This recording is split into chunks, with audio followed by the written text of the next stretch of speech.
Welcome back in the Rock and Roll Kitchen. Ages ago, I uploaded a little list of 12 cover versions that I think are great pieces of music in their own right, or that actually are better than their originals.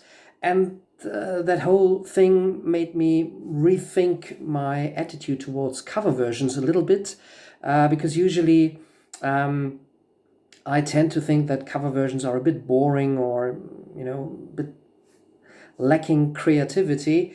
I'm usually the one who goes for original songs, bands or artists who write their own songs. But this list of 12 cover versions, which was so much fun, that I quickly realized there are actually quite a lot of cover versions that I think are really good and that I oftentimes enjoy a whole lot more than the originals. So I thought, let's do a part 2 of this, and I came up with 12 more cover versions that very often are considered, or at least in my book, are actually the definitive versions, or the better versions out there. So I hope you will join me for this part 2 of 12 great cover versions. Again, it's simply a list of 12 songs.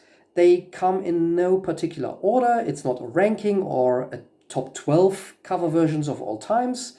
Nothing like that. Just 12 songs that came to my mind that are cover versions and that I think are simply fantastic. So let's get right into it. The last time I had breakfast, it's not really breakfast time. Actually, it's rather late in the evening and I'm not really hungry. So there will simply be a little bit of tea time for this list. It's black tea with a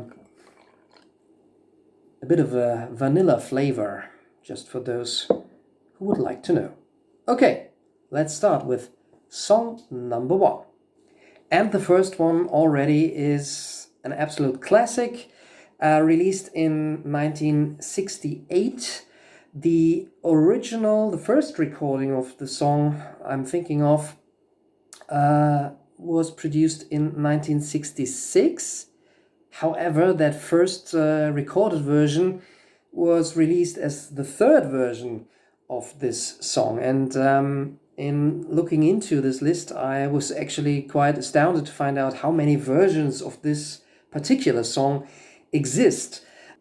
The first famous version released was probably the third version that was recorded, namely by Gladys Knight and the Pips. The first version recorded but released as the third version of the song was done by the Miracles.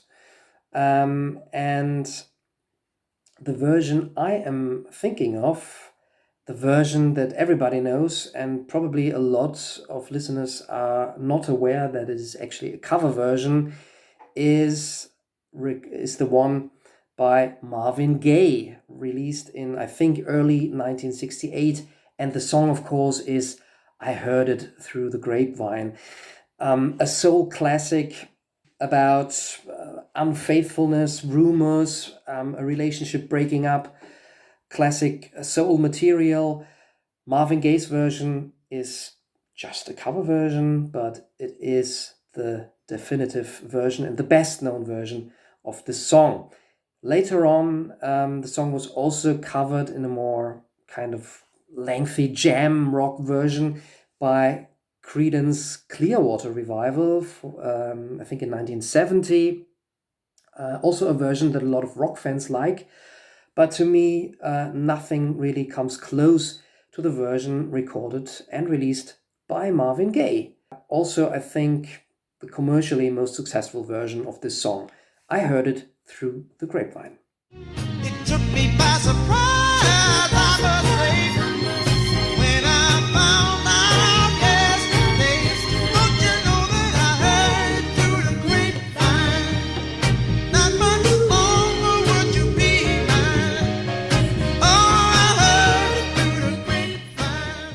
And if you'd like to hear a very different cover version of I Heard It Through the Grapevine, there's also a fantastic one from the very late 70s, or maybe it was the early 80s, by The Slits, an all-female art punk, post-punk band.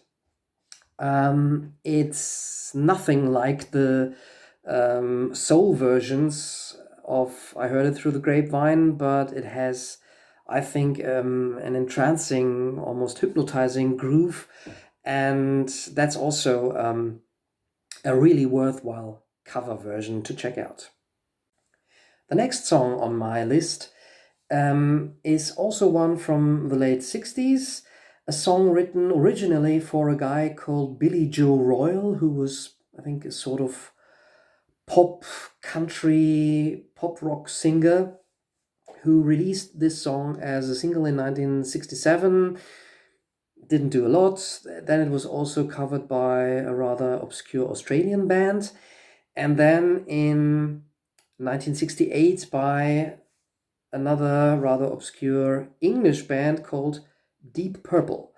Yes, early Deep Purple often chose cover material but changed it quite a lot, and that's also what they did to the rather poppy song Hush. This was still recorded by the early Mark I Deep Purple, quite a different band at that time. John Lord already was a member, Ian Pace was there, but no Ian Gillan on vocals. Nonetheless, I think this version of Hush by Deep Purple deservedly is the best known version. The song later on also was covered by the hippie Britpop band Kula Shaker, also quite a nice version, and their version very much is a cover of the Deep Purple cover version. But the Deep Purple version has a stunning groove, lots of energy. It's definitely a rock track, and it's a good showcase, an early showcase for the technical abilities of the band members. And it's also a great example of how a band can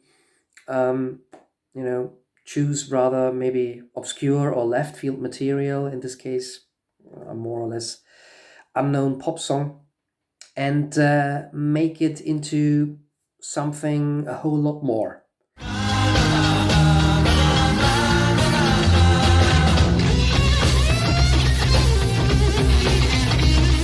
Hush, hush, I thought I heard her calling my name now. Hush, hush, she broke my heart, but I love her just the same now. Hush, hush. If you want to irritate your dog, play the intro of Deep Purple's Hush at full volume. For my number 3, I still remain a little bit in the late 60s, and it's Creedence Clearwater Revival again. This time they are the ones who did the original. John Fogerty wrote the song. Also the CCR version was the commercially most successful one, at least in the USA. It reached number 2, but the version that really does it for me was released a bit later in the early 70s by none other than Ike and Tina Turner, and the song, of course, is Proud Mary. Their version at least reached number 4 in the US Billboard charts. It's also one of their biggest hit singles. Thankfully, Tina Turner didn't remain very long as a part of Ike and Tina Turner. A few years later, she finally managed to break free from what must have been absolute hell of a relationship, and of course started her tremendous solo career. But Proud Mary, I think, stands as Ike and Tina Turner's one of Ike and Tina Turner's greatest moments. Their version, of course, adds a lot of soul energy, starts slowly and then sort of plays itself into a frenzy, where the CCR version is pretty much a very straightforward, swampy rock number. There are also a couple of versions by other artists of the song, but if I'd like to hear Proud Mary, then I usually would go for the Ike and Tina Turner version. And I never lost 1 minute of sleep and worrying about the way things might have been. Big wheel keep on turning, turning, round there and keep on burning, burning, rolling, rolling, all right, rolling on the river, rolling, rolling, rolling, yeah, rolling on the river.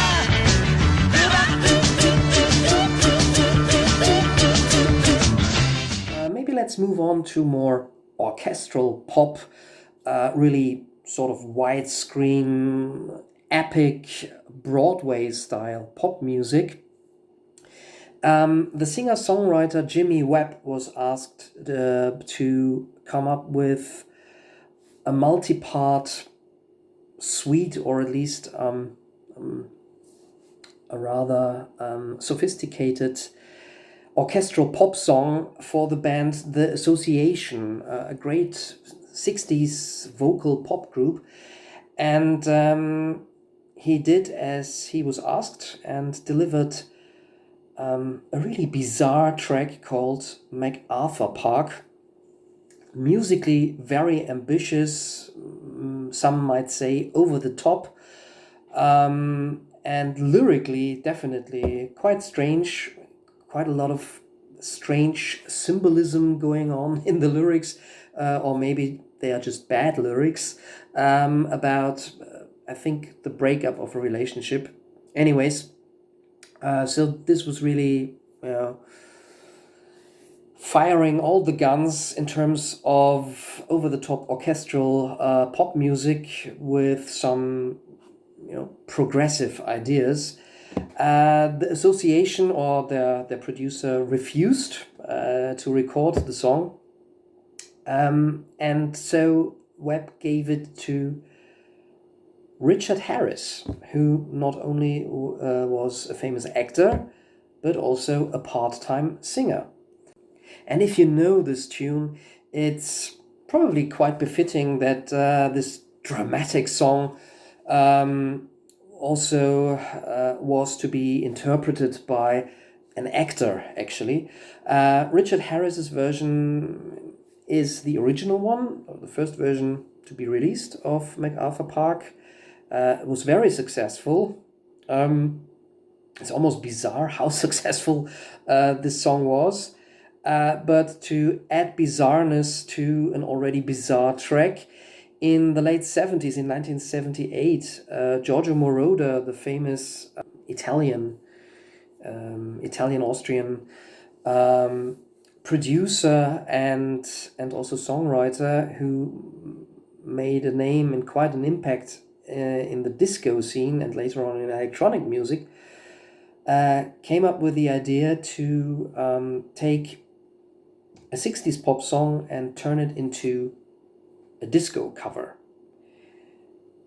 What better song to take than the rather complex and not really dancey MacArthur Park? But he did, and he gave it to one of his favorite vocalists at that time, Donna Summer. And in 1978, Donna Summer indeed released a disco pop version of MacArthur Park. It's almost as over the top as the late 60s version by Richard Harris. And this is probably one of the entries on my list that will raise a few eyebrows here.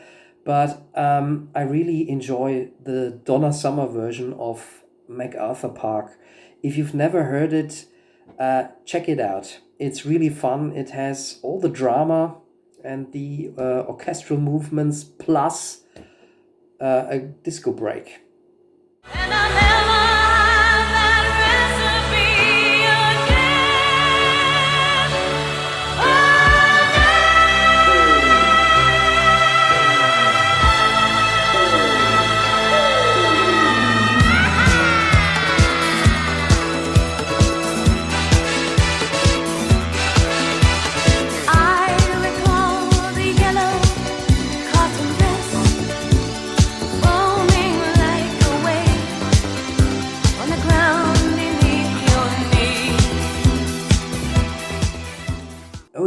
the glitter and stardust from the late 70s disco scene. That's, I think, time to have a bit of tea here.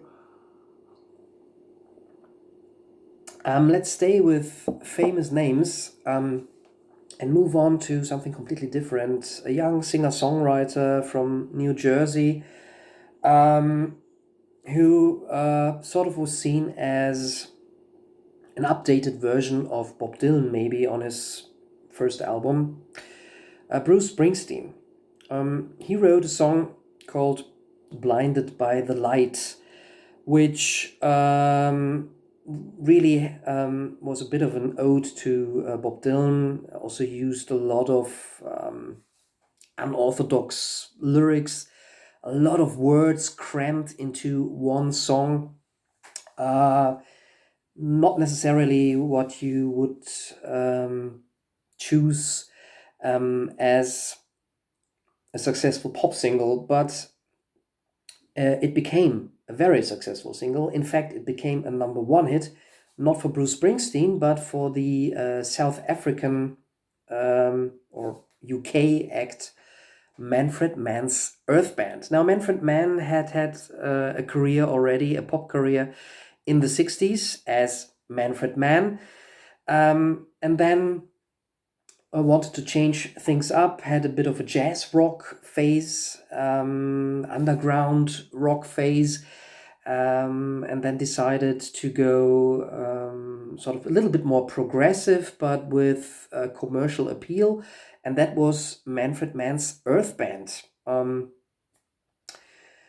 And a lot of Manfred Mann's Earth Band's biggest hits are actually cover versions, and Manfred Mann had a lucky hand in choosing the right material to turn into Manfred Mann versions. And Blinded by the Light is drastically different from the Bruce Springsteen original. A lot of die-hard Bruce Springsteen fans absolutely hate the Manfred Mann version of Blinded by the Light because Manfred Mann's Earth Band really blew up this track into a bombastic 1970s rock, hard rock, or AOR track. And I can see where the Manfred Mann's Earth Band version maybe can get a little bit overplayed. It's a very famous version, went to #1, I think, in both the USA and the UK. It's a well-known 70s rock hit around the world, but I really enjoy it. You shouldn't listen to it too often because then, yes, of course, it can become a little bit tiresome and overplayed. But in this case, usually I'm not the one who likes cover versions or in general music that over dramatizes things. But this arena rock take on Bruce Springsteen's Blinded by the Light actually, for a lot of people, at least for me, is the definitive version of Blinded by the Light. Great 1970s keyboard sounds.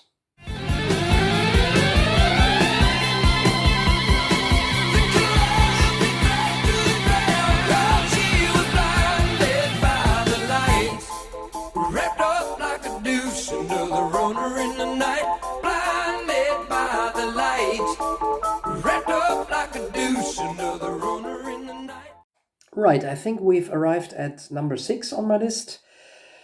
I didn't keep count, but I think this is #6 now. And again, this is a song that exists in, as I had to find out, various versions, more than I thought. Originally recorded or released in 1960 by the Crickets, the famous band of Buddy Holly. But by 1960, of course, Buddy Holly was no longer alive. The Crickets still existed and released material, but the version of the Crickets didn't really leave any bigger impact. The song was then picked up a little later, still in the 60s, by the Bobby Fuller Four and became very successful. Top 10 hit for the Bobby Fuller Four. Also a short-lived group because of the very early death of Bobby Fuller. A bit of a mystery behind his death to this day. Then there are various country and folk cover versions of the song. One by a guy called Sam Neely from the mid-70s. Hank Williams Jr. covered the song in the late 70s, and also in the late 70s. The cover version was produced that is on my list. Nothing to do with folk or country, but very rough punk rock instead. Because The Clash also covered this song, and the song I'm talking about is called I Fought the Law. It was an early single by The Clash, the first minor hit for The Clash in the USA. And to this day, this is a Clash staple, quite an earworm in the Clash version, rather snotty. I mean, this was the UK punk rock prime time, 77, 78. But at the same time, you can already hear that the Clash really had a sense for catchy pop tunes, actually. And yeah, I Fought the Law to this day works as an outlaw country song as well as a high energy punk rock tune. Breaking rocks in a hot sun. I fought the law and the law won. I fought the law and the law won. I needed money, God, I had none. I fought the law and the law won. I fought the law and the law won. And from this to something a lot more sophisticated and with a better taste in dress. On his second solo album, John Lennon released or included a song called Jealous Guy. A very personal song that actually goes way back to the times when the Beatles still existed. First early versions of this song were around during Beatles sessions. But I think the song was never finished, or later on Lennon changed the lyrics and changed it to Jealous Guy, and then released it when the Beatles had already split up. Lennon never released the song as a single, so when the band that is on my list here chose this track as a cover version and released it as a single, this was actually kind of a deep cut and quite an obscure choice for a Lennon cover version. But they made it to number 1 in the UK with this version. And of course, I am talking about the very smooth ladies' man, Brian Ferry, and his band. Well, not his band alone, but by that time, in 1981, Brian Ferry was sort of in the limelight when it came to Roxy Music, and he was seen as the frontman of Roxy Music.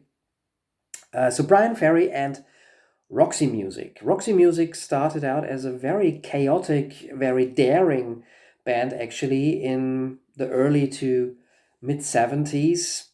They sort of played a kind of art punk before punk really was a genre. Or a very experimental glam rock, but over time became more and more smooth and glossy pop music. And by 1981, Roxy Music were a radio hit band. And this cover version of John Lennon's Jealous Guy became one of the biggest hits. And probably this is also a bit of a controversial choice, but I honestly think Roxy Music's version of Jealous Guy is more interesting and just a teeny little bit better than the John Lennon original version. I didn't mean to hurt you. I'm sorry that I made you cry. I didn't want to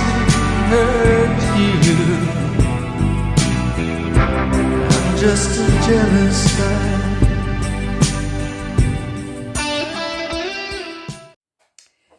Let's keep things sophisticated and elegant, and who could be more elegant than easy listening pop genius Burt Bacharach?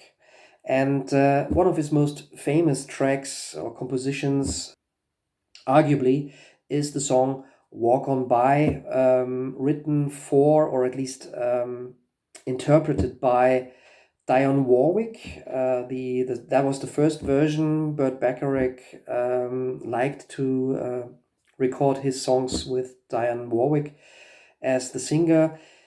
Fantastic track, timeless, and covered dozens of times. It's incredible how many cover versions and different arrangements exist of this song. It was a hit for Dionne Warwick and Burt Bacharach in 1963 and 1964. Isaac Hayes did a version, and several other artists.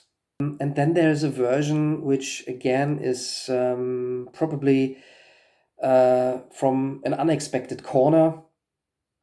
A band from the UK that also started out when punk rock was the big thing, but they never really were part of the classic punk rock scene.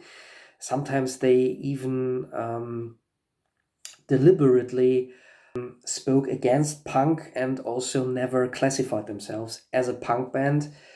But there is a bit of a punk attitude towards in their music, at least on their early recordings. And the band I'm talking of is called The Stranglers.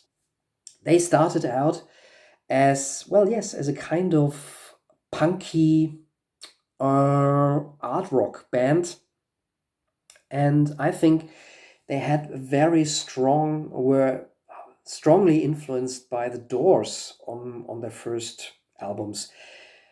Imagine if the Doors had decided to go punk. That's the Stranglers for you in a nutshell. It doesn't do the Stranglers justice to reduce them to this kind of description. But the early singles of the Stranglers really were heavy on organ and keyboards and a very prominent, gritty bass sound. And that's also what you get on their cover version of Burt Bacharach's Walk On By, including a long psychedelic organ solo and a very cool rocking guitar solo. I think this was originally never intended by the Stranglers to be released, but it became a sort of fan favorite during the concerts, or John Peel also played this, so that this became a little bit of a cult release amongst Stranglers fans in the early years of the Stranglers. If I can't see the tears, then let me hide all the tears and the sadness you get when you say goodbye. Walk on by, walk on by, walk on by. Just go for a stroll in the trees. Next to punk rock in the UK, there was another big movement following hot on the heels of punk rock, and that was the ska and reggae scene developing also in the late 70s and early 80s. Ska and reggae wasn't new to the UK. First ska records had already been around in the 60s.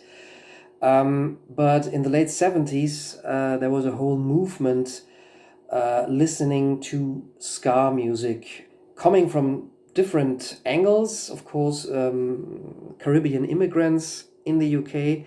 Punk fans also liked ska. Then there was a mod movement or a mod revival. So a youth movement that tried to recreate the mods from the mid-60s. And also the skins, the skinheads in the UK, who originally were actually politically more left and very different from what we would probably nowadays associate as a skinhead, a non-political or a left movement, but quite aggressive, of course.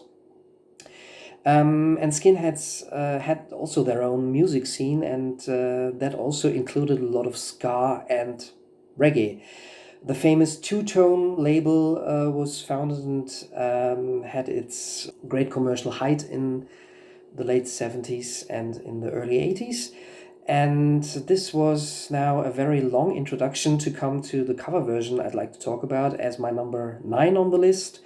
Interesting version, interesting song, because it is only to a sort of semi or 50% cover version, because this song it uses parts of an older track, another track, and then adds its own song to it. So it's a kind of mash-up song, and the song is called Wine and Grime. And the second part of the song is called Stand Down Margaret. It was released in 1980 by a band called The Beat. Very interesting band. Came from the ska and reggae scene, but then also did some kind of jangly guitar pop and some great sophisti pop songs.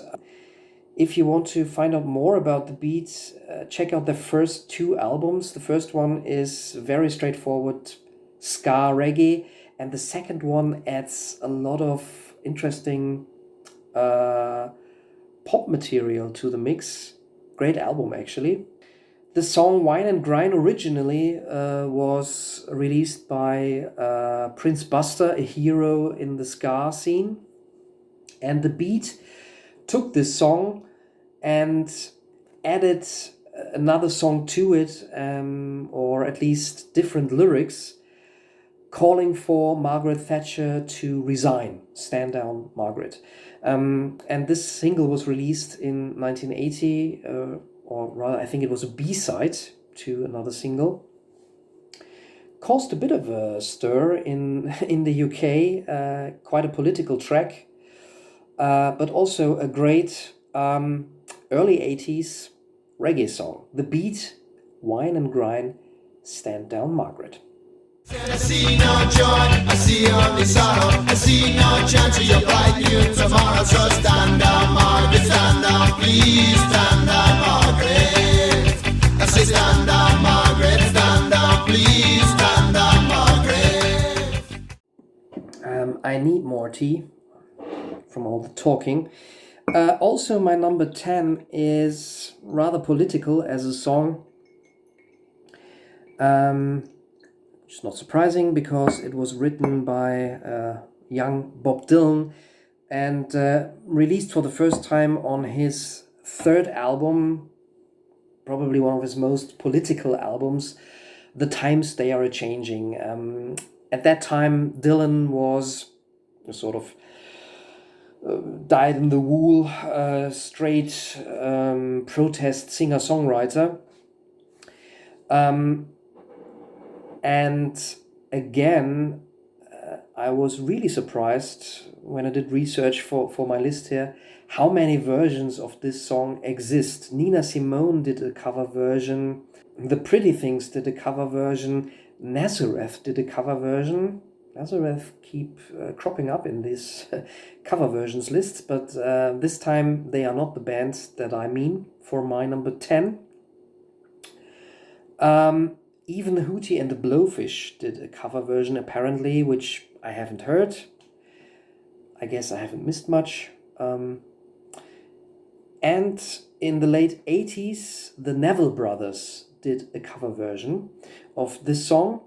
The song is called The Ballad of Hollis Brown. It's a very depressing, very dark song about a farmer who, in the face of poverty and in despair, or maybe also, psychological pressure, kills his entire family and himself. Really not, your happy-go-lucky pop song. Already the Bob Dylan original is really a dark, intense song, but the version by the Neville Brothers really creates a menacing, dark atmosphere, and at the same time turns this into a magnificent track, I think. If you want to hear Dylan in, little bit different, in a different way, then check out The Ballad of Hollis Brown by the Neville Brothers from 1988-89. There's 7 breezes blowing all around the cabin door. There's 7 breezes blowing all around the cabin door. 7 shots ring out like the ocean's pounding roar. And if you're now longing for something to cheer you up, I think my number 11 is exactly the right thing. The original version was recorded and written by Van Morrison, released in 1972. It was the opening track to his album, I think St. Dominic's Preview, something like that, its title. Very good album, actually. A bit underrated, I think, in his discography usually. And the track is called Jackie Wilson Said. It's a direct reference to the rock and roll singer or R&B singer Jackie Wilson. Van Morrison released this track also as a single, but it didn't chart very highly, I think. And the track then was picked up again almost 10 years later by a band called the Dexys Midnight Runners on what is one of my absolute favorite albums from the 1980s, the second Dexys Midnight Runners album, To Rye. The Dexys frontman Kevin Rowland had Irish parents. Van Morrison, as is well known, is from Ireland, so they're from Northern Ireland, I think. So there's a bit of an Irish connection. Also, To Rye featured a song called The Celtic Soul Brothers. So the Dexys Midnight Runners were trying to blend English and Irish folk music with ska music and most of all with soul music. And the result is quite interesting.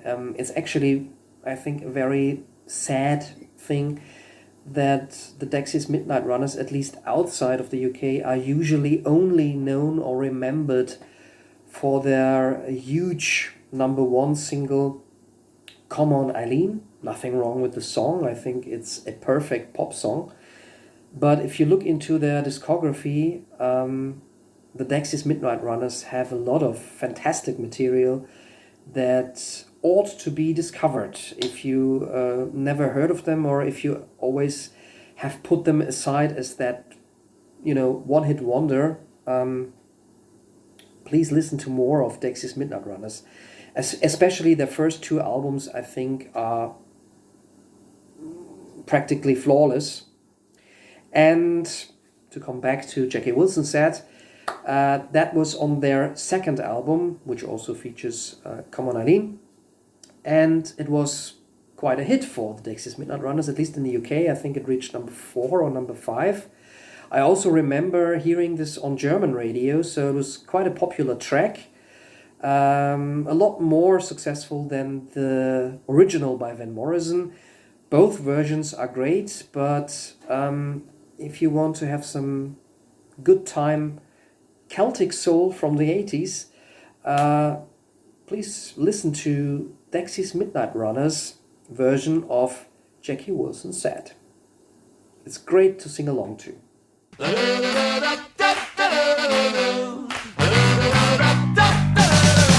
Jackie Wilson said, that was great, you see. I kinda love you, but I must be up my feet. Let it all calm down. Oh, let it all calm down. Let it all. I'm so worn up, don't need no tea. My cup, let it all calm down. And for those missing something by the Beatles in a list of great cover versions, here they are now, the last entry for this video, number 12 of 12 great cover versions, part 2, as selected by yours truly, Murdoch. I think there hardly is any Beatles song that hasn't been covered. It actually would be interesting to find out if there are any Beatles songs that haven't been covered yet by anybody, at least, by any famous artist. The song I chose for this list is one of the later, very, very late Beatles tracks. Originally, it appeared on a compilation record, actually, and then was re-recorded for the infamous Let It Be album.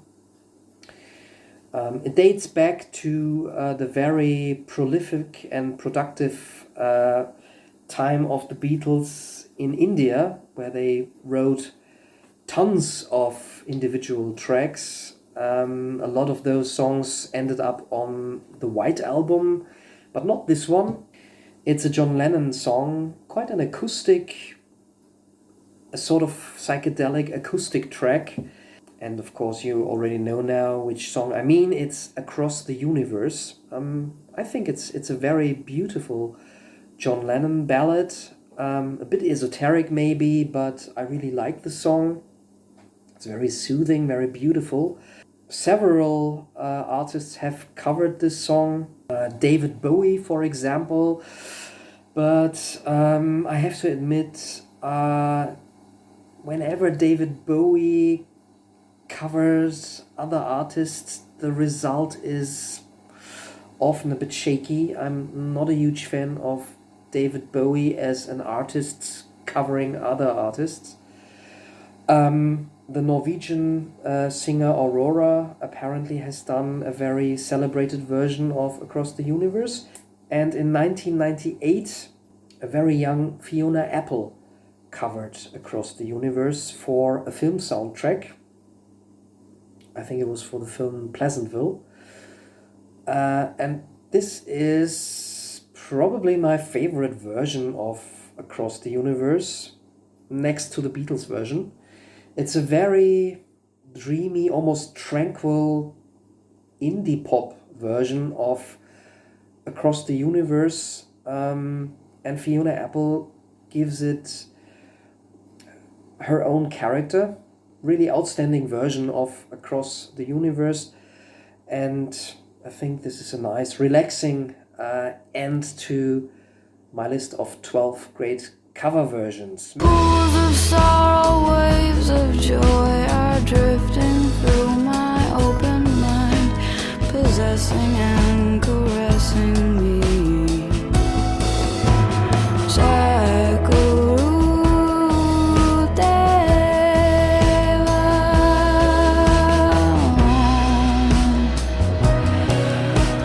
Nothing's gonna change my world. Maybe I will do a part 3. I'm sure I can easily come up with 12 more cover versions that I think are really extraordinary and outstanding and worthwhile checking out. But for the time being, I think that's enough cover versions. I hope you enjoyed this. Let me know what you think of the 12 tracks I've chosen, or give your favorite cover versions in the comments down below. See you again, either in my kitchen or somewhere else, for another video. Stay tuned for Murdoch's Music Minute. Thanks and bye-bye.